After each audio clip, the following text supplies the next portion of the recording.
오늘 말씀은 우리가 하나님의 일을 하는 사람들이 가져야 될 그 자세를 말해주고 있습니다. 다시 말하면 좋은 리더가 되려면 어떤 사람이 되어야 되는가 하는 것을 말하고 있어요. 오늘 본문은 출애굽기의 이 그 분량에 비하면 아주 단 3절밖에 안 되는 짧은 분량이지만은 그러나 우리에게 시사하는 바가 많이 있습니다. 또 출애굽기를 많이 읽은 사람들도 혹시 이런 내용이 있었나 할 정도로 우리가 그냥 넘어가는 그런 구절인데, 오늘 이런 내용입니다. 오늘 본문에 오면 이제 모세가 하나님의 명령을 받고 드디어 부름을 받았습니다. 그래서 이스라엘 민족을 구해내기 위해서 애굽으로 출발했습니다. 출발할 때에 자기하고 사랑하는 아내하고 그 다음에 큰아들 게르솜하고 둘째 아들 엘리에셀 4식구가 이제 또 아론하고 출발을 한 것입니다.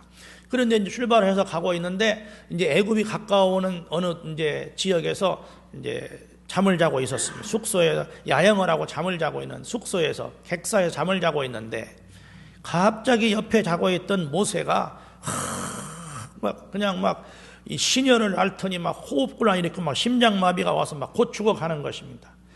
이 십보라가 보니까 남자 죽어가는 거. 오늘 성경이 이렇게 말하고 있죠. 24절에 보니까 모세가 길을 가다가 숙소에 있을 때 여호와께서 그를 만나사 그를 죽이려 하신지라. 하나님 여기 만나사 죽이려 했다. 여기 만나서 죽일 때만 뭐냐면 하나님이 그를 찾아가서 죽이려고 하더라 그랬어요. 그런 배 찾아가서 죽이려고 하는. 그러니까 모세가 그냥 불을 띄고 죽어가는 것입니다. 그러니까 그때 십보라는 이 옆에 있던 부인이 울떡 일어나가지고는 부엌으로 가더니 밖에 나가더니 돌칼을 준비했어요. 칼을 준비해가지고 자기 둘째 아들 엘리에셀이 잠자고 있는 방으로 뛰어들어가서 잠자고 있는 엘리에셀을 깨워가지고 그 아이의 포피를 베고 할례를 행했습니다. 그리고 그리고 할례를 하고 와서 남편에게 이렇게 내가 할례를 행했다 하니까 하나님이 그를 놓으셨다 그랬어요.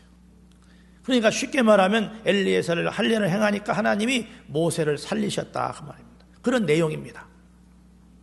아주 간단한 내용인데 오늘 이 내용이 우리에게 주는 우리 그리스도인들이 정말 하나님의 일을 하는 사람들로서 어떤 자세를 가지고 일해야 되느냐 하는 걸 보여주고 있어요.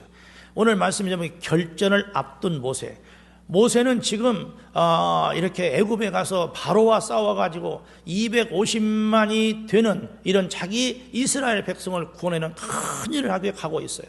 그런데 큰 일을 하러 가는 그에게 닥친 문제, 갑자기 하나님께서 그를 죽이시려고 큰 병을 얻게 하신 거예요. 난리가 난 거예요. 난리가 나. 그리고 거기 도중에 이렇게 할례를 행하는 이런 일이 벌어지게 되었습니다. 오늘 이 성경 본문이 우리에게 주는 교훈이 뭘까요? 첫째로는 우리는 하나님 앞에서 맺힌 문제를 풀어야 된다 하는 걸 우리에게 봐요. 맺힌 문제를 풀어야 된다. 어떻게 해야 된다고요? 하나님 앞에 맺힌 문제를 풀어야 합니다. 따라합시다. 맺힌 문제를 풀어야 한다. 하나님과 앞에서 우리가 큰 일을 하고 하나님에게 쓰임받기 위해서는 하나님과 우리 사이에 이 맺힌 문제가 있다면 안 된다. 뭔가 그것 때문에 하나님과 우리 사이의 관계가 방해가 되면 안 된다는 거예요. 그러면 그때부터 하나님 우리를 쓸 수가 없는 것입니다. 모세는 아담과 하와가 하나님 앞에서 범죄하지 않았을 때에는 얼마나 행복한 삶을 살았습니까? 에덴 동산에서. 그런데 불순종하고 범죄한 이후로 에덴 동산에 쫓겨나고 그리고 그는 그때부터 고난의 삶이 시작되었고 우리까지도 고난을 당하게 된 거예요. 하나님과의 맺힌 문제가 있으면 안 된다.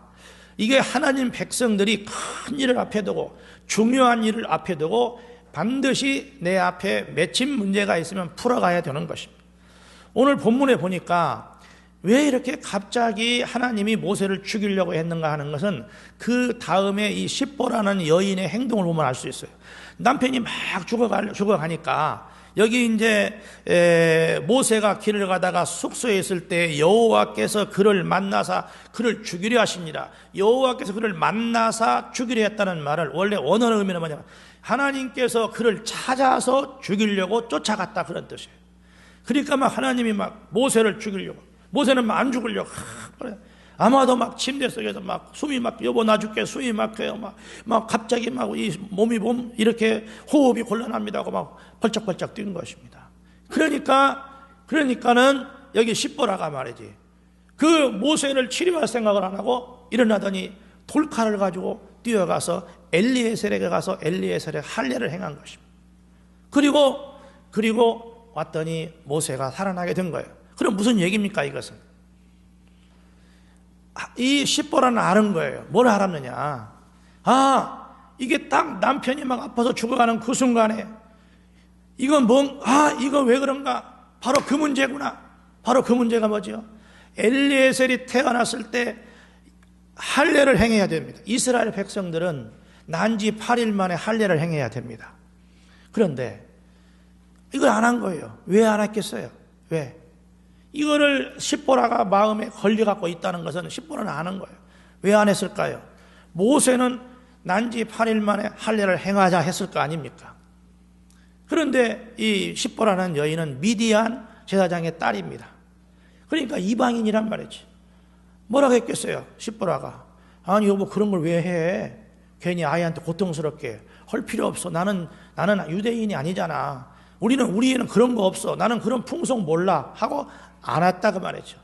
그러면 그냥 그걸로 끝난 게 아니라 모세가 여보 이거 할례 해야 된다. 이게 하나님 명령이다. 율법에 있다. 우리 유대인들은 다 해야 된다. 했을 거 아니에요. 안 돼요. 안 돼요. 이렇게 하다가 누가 이겼어? 남편이 이겼어? 부인이 이겼어요? 부인이 이긴 거예요. 남편이 그래 내가 집안 평안을 위해서 안 하겠다 하고 안 한 거예요. 여기는 간단히 나왔지만 이게 그렇게 됐을 때는 그때 상당히 시끄러웠을 것이고 가정에 그것 때문에 분란이 일어난 거예요. 이 여인의 목소리가 좀 컸던가 봐. 이 십보라는 여인이 좀 이 센 여인이었는가 봐요. 그래 이제 못하고 왔어요. 그래 늘 거의 깨름직한 거야 모세는. 그리고 자기가 이기기는 이겼지만 그걸 늘 그게 마음에 걸렸는데 갑자기 남편이 죽어가니까 그것이구나 하고 뛰어가서 할례를 행했다 그 말이에요. 그랬더니 남편이 살아났어. 여러분 왜 하나님께서 모세가 지금 애굽으로 내려가고 있는데 왜 모세를 막 죽이려고 했겠냐 말이에요. 왜 그렇게 엄청난 시련을 줬느냐 그 말이죠. 모세야 그리고 십보라야 너는 내 명령을 따라서 애굽에 나가서 이 일을 하기 전에 내가 나의 일을 하려면 이 문제를 해결해야 된다. 다시 말하면 반드시 엘리에셀의 할례를 행해야 된다. 이렇게 말한 것입니다. 여러분 할례의 의미가 뭐죠? 창세기 17장 12절에 보면 할례에 대해서 나오고 있습니다. 우리 같이 한번 읽겠습니다. 시작.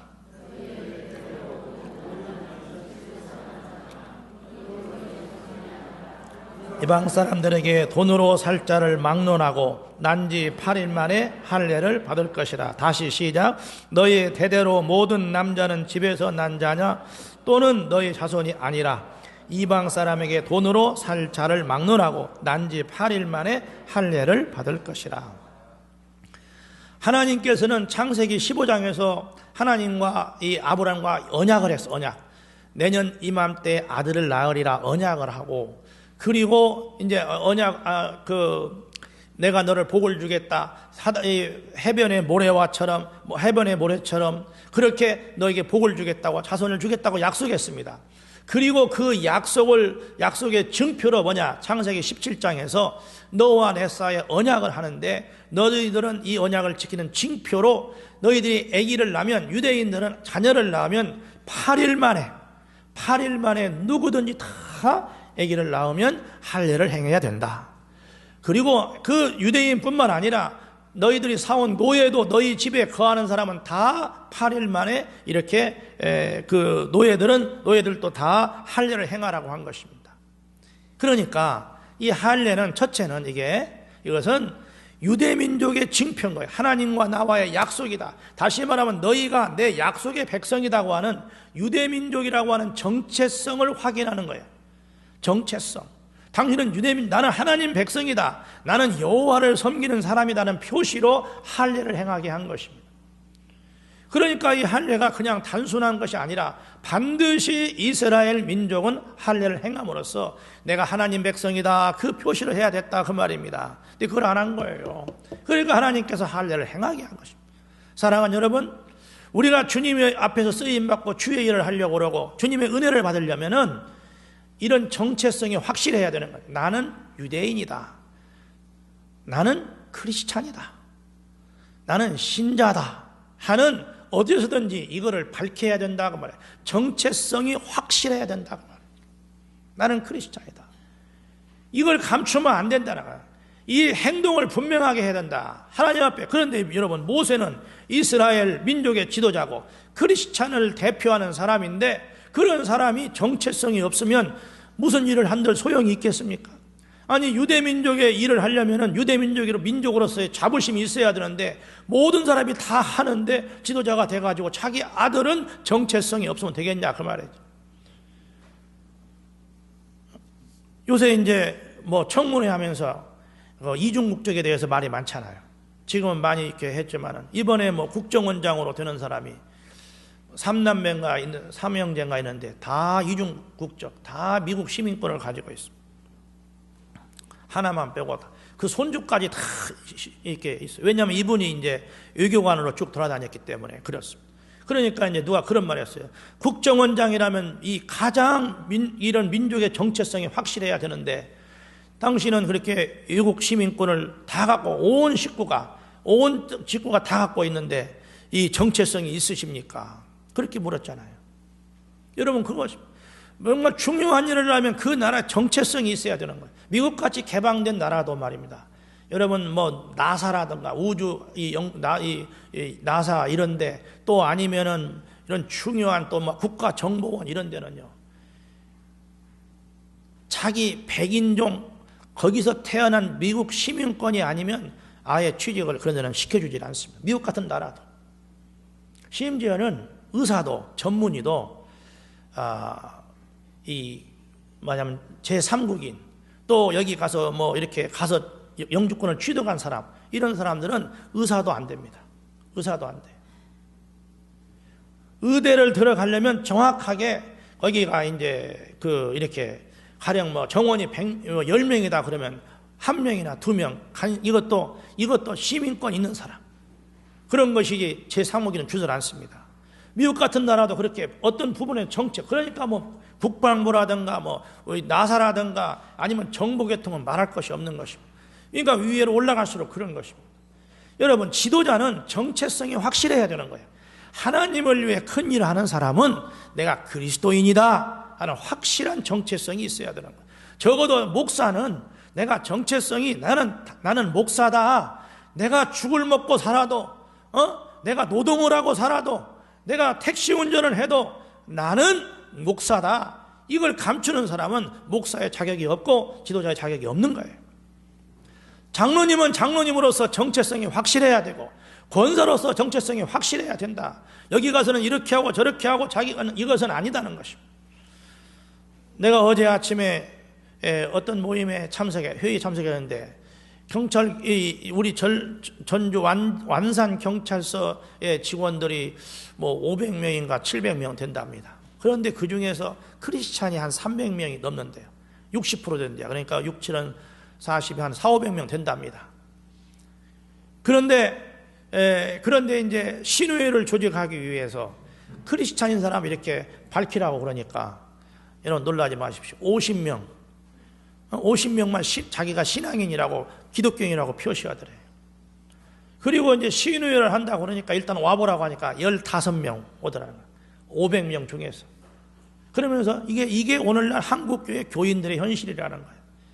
여러분, 그런 사람들은 그냥 예수 믿고 교회 왔다 갔다 할 수는 있을지 모르지만 하나님의 일꾼으로 큰 일을 할 수가 없고 그런 사람을 일꾼으로 뽑으면 안 되는 거예요. 그런데 여러분 놀라지 마세요. 장로님들도 그 안에 상당히 많이 있어요. 장로인 걸 감추는 사람, 안수 집사인 걸 감추는 사람. 모세의 문제가 뭐였느냐면은 그리스도인으로서의 정체성을 확실히 하지 못하고 그 모범을 보여야 되는데 그는 자기 유대인으로서의 이런 확실한 모습을 보이지 못하고 할례를 행하지 않았다고. 누구 때문에? 부인이 이방인이었기 때문에. 사랑하는 여러분, 그리스도인으로서 우리가 쓰임받기 원한다면, 아니 하나님의 일꾼으로 하나님의 일꾼으로 쓰임받는다면 내가 하나님이라 자녀라고 하는, 내가 그리스도인이라는 것을 확실하게 해야 되는 것입니다. 확실하게. 하나님은 그런 사람을 쓰십니다. 두 번째는 왜 이 할례를 이렇게 해야 되느냐 하면은 이 할례는 하나님의 명령이기 때문에 그런 것입니다. 율법이기 때문에. 율례. 당시의 유대인들은 반드시 율법을 지켰습니다. 그런데 모세가 무슨 이유인지는 모르지만 부인이 강하게 반대해서 그 율법을 지키지 않았습니다. 자, 그럼 보세요. 하나님의 일을 하면서 하나님의 일을 하는 하나님의 일꾼이, 민족의 지도자, 교회의 지도자가 뭘 본을 보여야 되죠, 여러분? 머리 좋은 거? 일 잘하는 거? 아닙니다. 하나님 말씀이라면 절대 순종하는, 하나님 앞에 무릎 꿇는 걸 모범을 보여야 되는 거예요. 그리고 하나님 쓰임 받으려면은 뭐가 중요하냐? 나는 하나님 명령이라면 절대 순종한다. 하나님 명령이라면 무조건 순종한다. 이걸 가르쳐야 되고 이거를 본을 보이는 것이 지도자 아니겠습니까? 여러분, 이 교인들은요, 이 지도자들이 하는 대로 하는 거예요. 목사가 하는 대로 하고 장로가 하는 대로 하고 권사가 하는 대로 해요. 초신자가 처음 오면은 이 교회 나올 때 넥타이 이렇게 양복 탁 입고 넥타이 쫙 메고 옵니다. 초신자들이. 다 그렇게 와요. 그런데 한 달 되면은 넥타이 풀어요. 또 한 3개월 되면 이것도 벗어 이제. 그러고 잠바 걸쳐. 1년 되면은 이제 다 벗어버려. 티셔츠만 입고 와요. 한 3년 되면 이제 쓰리빠 찌직 긋고 온단 말이죠. 왜 그러죠? 가서 본 게 자기만 넥타이 메고 오는 거예요. 아유, 장모님도 그냥 티셔츠 입고 오네? 잠바 입고 오네? 아이고, 권사님도 보니까 그냥 푹 파진 거 그냥 그렇게 입고 온단 말이에요. 그렇게 하는 거예요. 누구 보고 배워요? 다 윗사람. 목사님이 넥타이 매는 건 안 배워, 사람들이. 왜냐하면 그건 목사님이니까. 네. 사랑하는 여러분, 이거 알아야 됩니다. 지도자는 말 한마디, 걸음걸이, 행동 하나하나까지도. 예배 시간에 지도자가 일찍 오느냐, 늦게 오느냐, 그거 다 배우는 것이. 그래서 교인들 보고 욕하면 안 돼요. 다 나 따라서 하니까. 내 하는 대로 하니까. 우리 왜 이렇게 말 안 듣는지 모르겠다고? 셀 리더가 그렇게 하니까 그런 거예요. 사랑하는 여러분, 모세의 문제가 뭐였습니까? 하나님의 명령인데 그 당시에 율례를 행하는 게 얼마나 중요합니까, 여러분? 율법에 행하는 게 얼마나 중요합니까? 더군다나 할례라는 것은 반드시 해야 되는 율법인데 모세가 이런저런 이유 때문에 이걸 행하지 않았습니다. 다시 말 하나님은 내가 내 일을 하기 전에 먼저 내 말 앞에 무릎 꿇는 것부터, 하나님 말씀에 절대 순종하는 것부터 배워라. 그걸 순종하지 않으면 내가 죽는다. 그래서 모세로 하여금 따끔하게 이런 엄청난 시련을 갖게 한 것입니다. 사랑하는 여러분, 그리스도인들은 무슨 일을 많이 하는 것보다도 더 중요한 게 뭐냐면 하나님 말씀에 절대 순종하는, 하나님 말씀 앞에 주님 말씀이면 순종하겠습니다. 하나님 말씀에 순종하는 것부터 배워야 된다, 그 말입니다. 사랑하는 여러분, 우리가 아무리 능력 많은 사람도 순종하지 않으면 절대 성장할 수 없습니다. 배우는 자세, 순종하는 자세. 하나님 말씀이면 순종하는 사람은 아무리 어려워도 1년이 가고 2년이 가고 3년이 가면 성장을 합니다. 그런데 어느 때부턴가 자기 나름대로 딱 가이드라인을 세워놔요. 그리고 자기 마음대로 하는 거, 내가 하고 싶을 때 하고 내 컨디션대로 하고 내 형편대로 하는 거예요. 담임 목사의 말도 안 들어요. 성경 말씀도 안 들어요. 장모님 말씀도 안 들어요. 내 마음대로 하는 거예요. 이런 사람은 성장할 수가 없습니다. 여러분, 감독의 말을 듣지 않는 선수가 성장할 수 있습니까? 코치의 말을 듣지 않는 골프 선수가 성장할 수 있습니까? 똑같습니다. 여러분, 우리가 성장하려면 하나님 말씀을 하늘같이 알고 보배처럼 아기고 절대 순종해야 되는데 모세는 그렇지 못했어요. 여러 가지 형편 때문에 저는 못하겠습니다. 다음으로 미뤘던 것이죠. 할례를. 하나님이 그것 때문에 이를 크게 회초리를 드신 것입니다. 사랑하는 여러분, 우리는 하나님 말씀이면 무조건 아멘하고, 어쩌면 모세가 이 말씀을 할례를 하는 이 말에 이 형편이 너무나 자기 어려워서 못 했는지도 모르겠어요. 아니면 아내와 너무나 갈등이 심하니까 했을 거 아니겠습니까? 사랑하는 여러분, 어떤 시련이 있어도 우리는 하나님 말씀에 대하여 아주 순종하고 엄히 여기고 이렇게 하는 이런 자세가 필요한 것입니다. 디모데전서 4장 12절에 보면은 이렇게 말합니다. 누구든지 내 연소함을 업신여기지 못하게 하고 오직 말과 행실과 사랑과 믿음과 또 정성에 있어서 믿는 자의 본이 되게 하라. 믿는 자의 본이 되게 하라. 이 주님의 일을 하는 사람들은 믿는 자의 본이 되어야 되는 것입니다. 말과 행실에서, 사랑과 믿음에 있어서, 정절에 대해서, 모든 것에서 이래야 쓰임받는 것입니다. 그러니까 우리가 늘 하나님 앞에서 내가 정말 하나님 말씀이라면 순종하는 자세를 보일 때 하나님은 순종하는 사람을 쓰신다. 여러분, 순종하지 않는 사람, 말을 안 듣는 사람은 훈련이 안 됩니다. 훈련이 안 되고 발전이 없습니다. 그리고 그런 사람은 축복을 얻을 수가 없습니다. 사랑하는 여러분, 우리는 하나님 말씀이면, 주님의 말씀이면, 아니 교회에서 원하는 일이면 우리가 제가 최선을 다하겠습니다. 열심히 하겠습니다. 도와주십시오. 이렇게 해야 되는 것입니다. 저 못해요 해놓고 나중에 하거나 할 만한 것도 안 한다고 한다든가 그냥 자기 마음대로 자기 가이드라인을 그어놓고 그렇게 신앙생활하는 사람은 하나님의 은혜의 복을 누릴 수가 없는 것입니다. 다시 말하면 이 모세에게 걸린 문제가 뭐입니까? 모세에게 지금 하나님과 그들 사이에 맺힌 문제가 뭡니까? 그것은 바로 할례 문제였어요.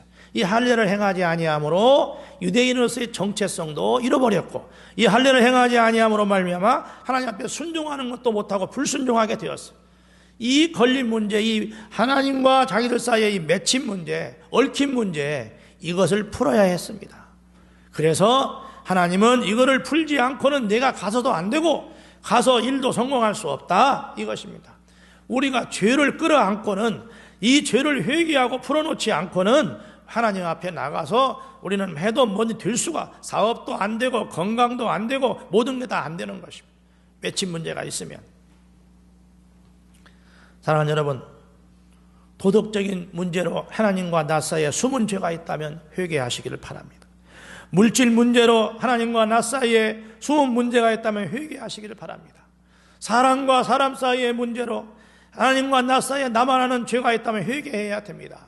이런 문제를 풀지 않고는 하나님의 은혜로 복을 받을 수가 없고, 이런 문제를 풀지 않고 회개하지 않고는 우리는 절대로 하나님의 이런 축복을 누릴 수가 없습니다. 하나님은 사랑하시기 때문에 그래서 이렇게 모세를 치신 거 아닙니까? 회개하도록 죽게 쳤습니다. 이렇게 하지 않고는 십보라가 회개하지 않기 때문에 맺힌 문제를 풀어야 됩니다.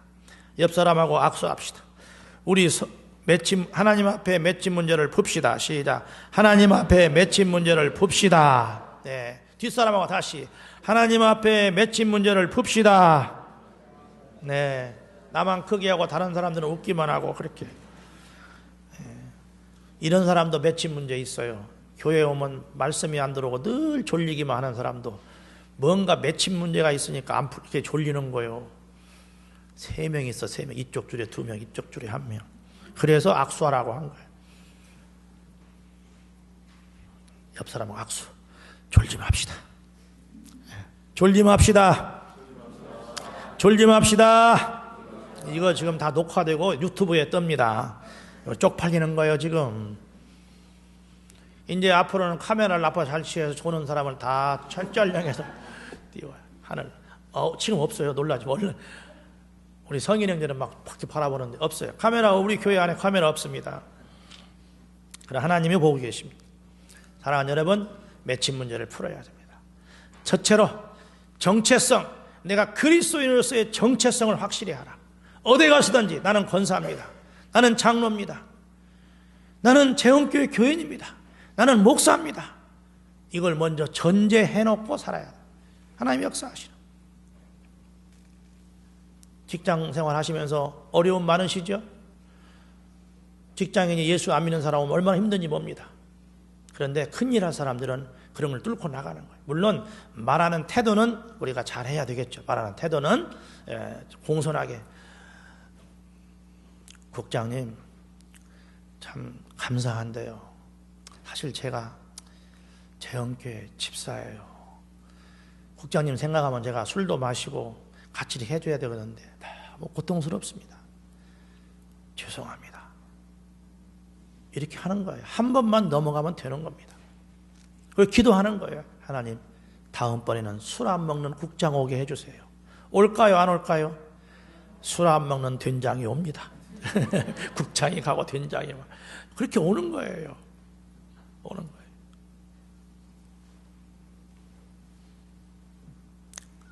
여러분, 맺힌 문제가 풀려야, 정체성이 확실해야 하나님이 그런 내 백성이구나 복을 주시고 축복하십니다. 그리고 주님 명령이면 절대 순종하는 마음. 내가 이해를 하든지 않든지 하나님이 할례하라고 하니까 아무리 형편이 어렵더라도 주님 명령이면 내가 순종해야지. 이런 순종의 사람, 하나님은 순종의 사람을 쓰십니다. 여러분, 하나님은 똑똑한 사람 쓰시는 거 아니에요. 똑똑하더라도 순종 안 하면 안 쓰시는 거예요. 불순종 안 하면 어떻게, 여러분 하나님께 불순종하는데 어떻게 그냥 쓰겠어요? 그러면 다 불순종하다 생기게 안 돼. 하나님은 순종의 사람을 쓰십니다.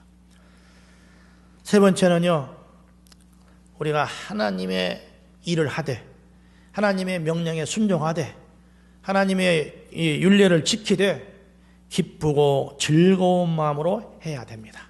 기쁘고 즐거운 마음으로.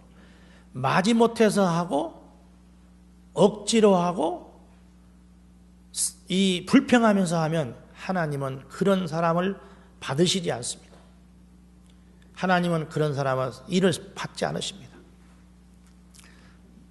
여기 이제 지금 이 이야기의 주인공이 누구야?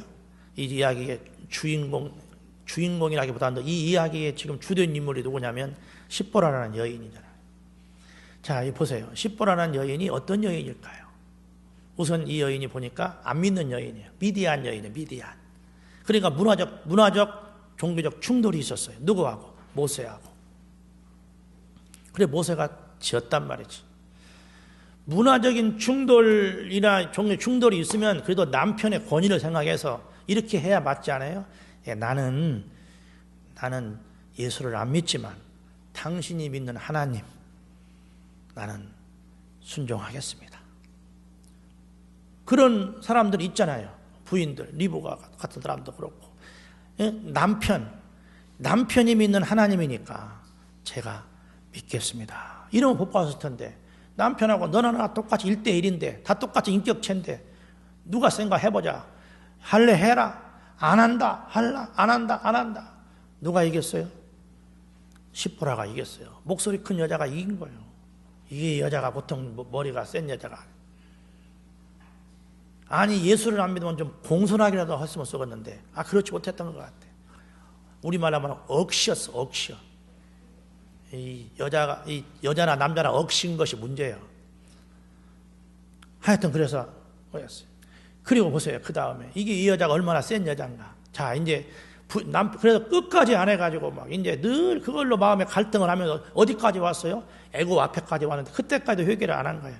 그러니까 이제 하나님이 할 수 없이 어떻게 했어요? 이 여자를 길들이려면 모세를 한번 쳐야겠다. 그래서 그냥 갑자기 모세가 죽게 된 거 아니에요. 쫓아가서 죽이려고 한지라 그랬잖아요. 그러니까 이 십보라가 뜨거라고 막 뛰어가서 할례를 했어요. 거기까지는 잘한 것 같아. 그런데 어떻게 했죠? 할례를 행하고 나서 그 할례를 행하고 그 벤 포피를 가지고 이 모세의 발 앞에 대었다 그랬어요. 모세에게 갖다 대었다 그래요. 그러면서 말하기를 여기 할례했습니다. 당신은 나의 피난편입니다 그랬어요. 이게 무슨 말이냐? 여기 한번 읽어봐요. 이게 아주 24절이죠. 25절 시작. 십보라가 돌칼을 가져다가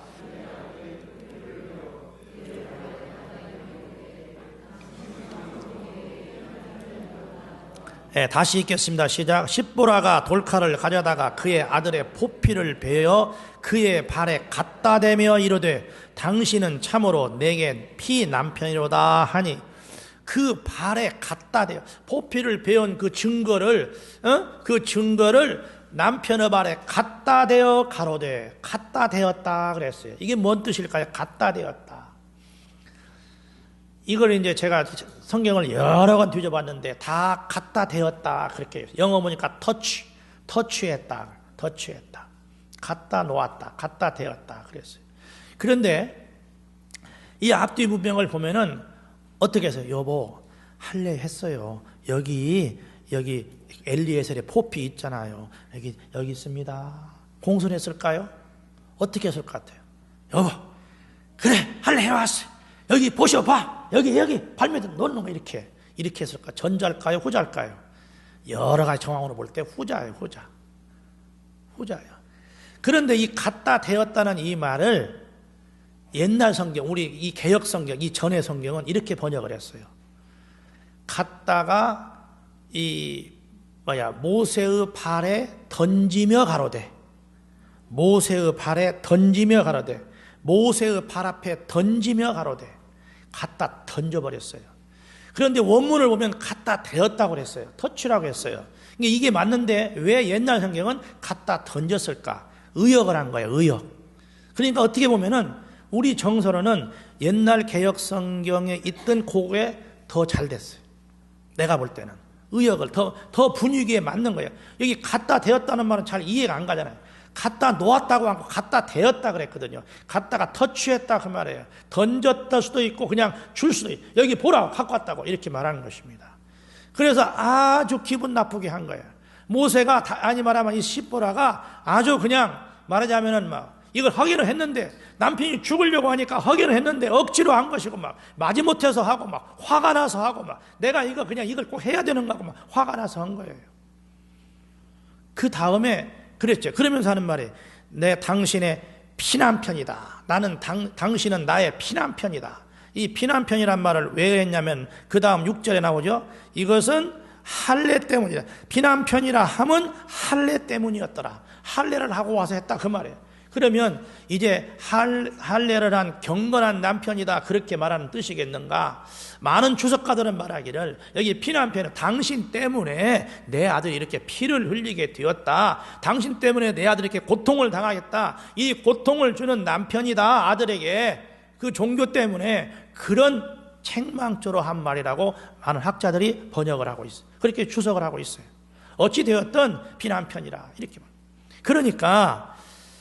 그러니까는 이제 십보라가 어쩔 수 없이 할례를 하기는 했는데 마지못해서 하고 그냥 자기를 죽이려니까 화가 나서 하고 억지로 하고도 막 그냥 신경질을 내고 이렇게 했다 그 말이에요. 그래서 이때 여기서 상당한 그 엄청난 또 한 번 집안 간에 뭐가 있었어요? 불화가 있었던 것 같아요. 왜 그러냐면요, 요 사건 이후로 십보라와 아들들이 안 나옵니다. 동행하지 않았어요. 그리고 출애굽기 18장에 가면 모세의 장인 이드로의 집에서 그들이 살았던 걸 알 수 있어요. 한번 보겠습니다. 출애굽기 18장 2절과 3절입니다. 화면 떴습니다. 시작.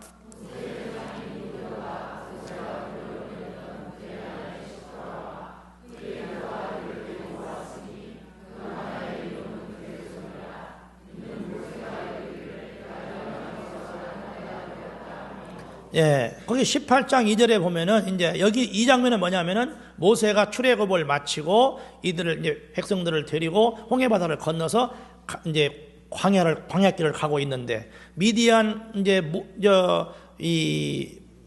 모세의 장인 이드로가 미디안 사람 아닙니까? 그러니까 광야를 지나가니까 자기 광야 오니까 이제 거기를 방문한 거야.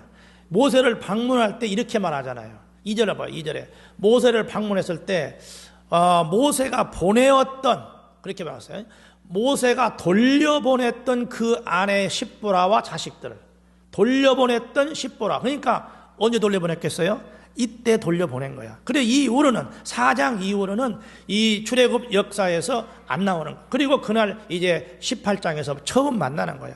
그러니까 이걸 볼 때 이 사건이 있은 뒤에 모세가 그렇게 십보라가 잘했으면 그래 정말 당신이 나의 큰 도움이 되고 이 엄청난 사역에 네가 또 필요하다. 같이 가자 그랬을 건데 거기서 그렇게 뭐 십보라가 성질을 부리고 막 이 난리를 쳐버리고 하긴 살기는 살았지만은 이렇게 하니까 이 여자하고 더 이상 하면 내가 주님의 일 못하겠구나. 그래서 눈물 머금고 자식과 십보라를 돌려보낸 거예요. 어디로? 장인 이도로에 시키면 진정으로 쫓아버렸다 그 말이에요.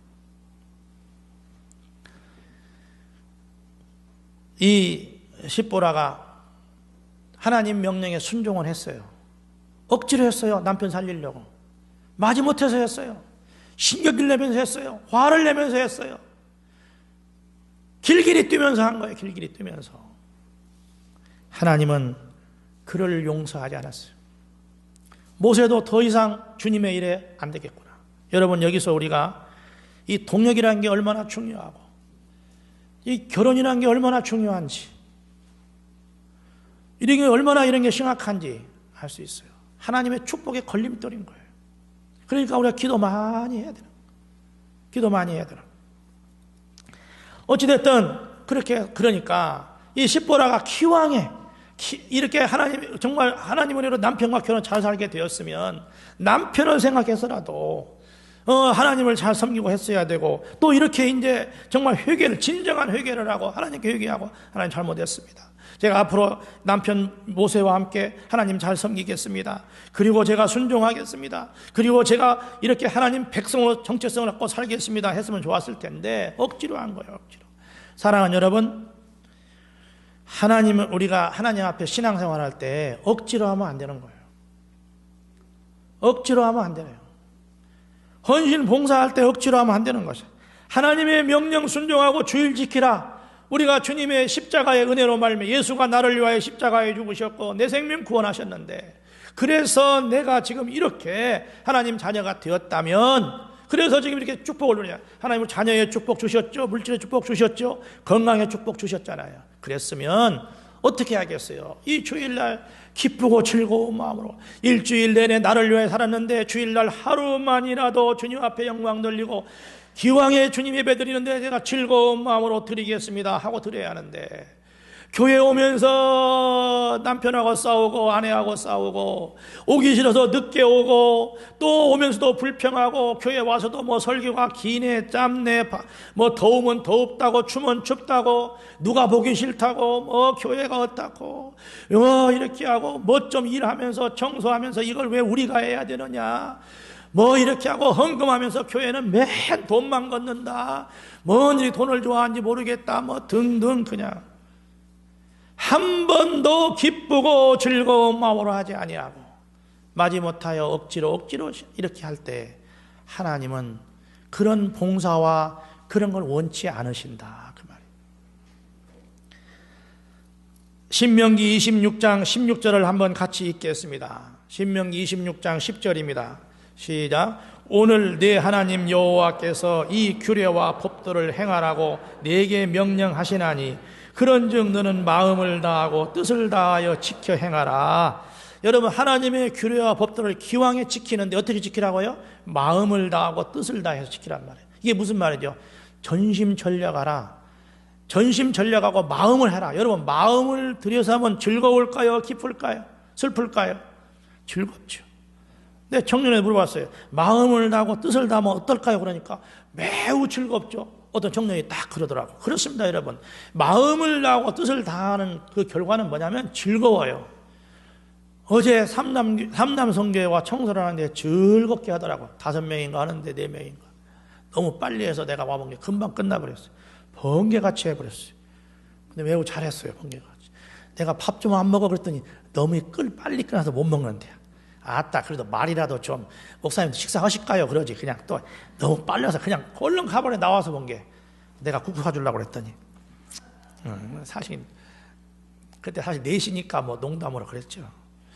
그렇게 빨리 끝났어요. 그래도 막 즐거웠게 막 아주 키가 큰 젊은이들이 와서 하니까 막 교회가 막 기왕하는 봉사니까 주님의 은혜와 십자가에 오늘 예배도 얼마나 감사하냐. 기쁘고 즐거운 마음으로. 십보라의 문제가 뭐냐면 할 일을 다 하면서 불평하고 원망하고 이렇게 소리 지르면서 막 이렇게 하니까 이게 하늘나라의 영광이 안 되고 하나님이 그런 사람을 쓸 수가 없다 그 말이에요. 힘드시지만은 이 아래에서 식당에서 이렇게 하시면서도 기왕 은혜 받고 하시면서 그래 내가 이런 기회 준 게 얼마나 감사하냐. 내가 1년 내내 내 자식과 내 가족만을 위해 밥하는데 이렇게 정말 내가 이렇게 이 나이에 이렇게 1년에 한두 번 정말 우리 교인들을 위해서 밥을 하면 이 밥 가지고 목사님도 드시고 장로님도 드시고 새로운 분들이 드시면서 얼마나 감사하냐. 주님이 얼마나 기뻐하실까. 내 이런 흘리는 땀이 하나님께 영광이 되고 성도에게 은혜 된다니. 이렇게 하면 내가 이렇게 청소할 때 내가 주님 앞에 예물을 드리는데 이 적은 물질이지만 내가 정성을 다해 드리니 이 물질 가지고 주의 나라를 위하여 전도를 위해 쓰고 이 물질 가지고 구제하고 선교하고 한다니 얼마나 감사하냐. 내가 이렇게 즐거움과 감사함으로 하자는 것입니다. 사랑하는 여러분, 십보라의 문제는 무슨 문제였느냐. 하기는 하는데 불평과 원망과 그리고 불순종함과 이런 마지못해서 억지로 했기 때문에 은혜는 못 받았다, 복을 못 받았다는 거 아닙니까?